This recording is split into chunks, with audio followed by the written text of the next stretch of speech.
job of a character artist is to take the concepts and interpret into 3D models for the world. My personal favorite creature that I got to work on Dragon Age Origins was the Darkspawn Ogre. We tried to make the ogre so terrifying in his appearance that the player wouldn't believe that he could actually beat it in combat. I was really looking forward to it. The concept was very unique, and it was a bit of a challenge to actually bring it into the 3D environment with the different elements. It might seem like a strange thing to say when working on a fantasy game, but realism is a very important part of this process. If you don't believe that they're real, then none of it affects you. It's nothing. I mean, the level of detail on these creatures is amazing. I mean, you can zoom right into any part of them from any angle, and they look absolutely fabulous. So here we have the Pride Demon. It's one of the largest creatures in the game. From this concept, we'll make a 3D concept out of it.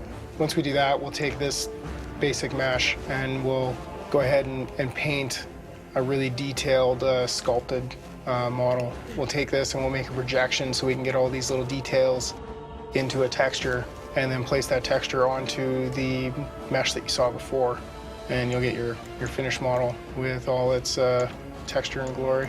Making a creature scary is more than just making it big. It's really the way the creature moves that indicates its strength, its mass, and its bulk. Animation is really about performance, and the same way that an actor gets prepared for a role in learning and studying what this character thinks, what this character feels, the animator is, it's his job to bring that to the character in a more digital form. The great thing about working on Dragon Age is that the animators have the ability to start bringing not only humanoid characters to life, but also larger characters, more interesting, dynamic characters like dragons and ogres and the undead.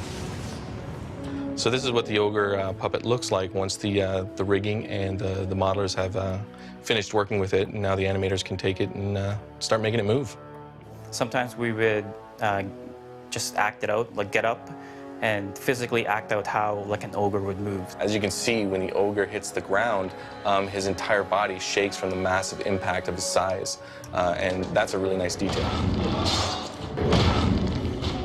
See the ogre finally in the game and working and animating and all its terrifying glory is actually it's quite surreal.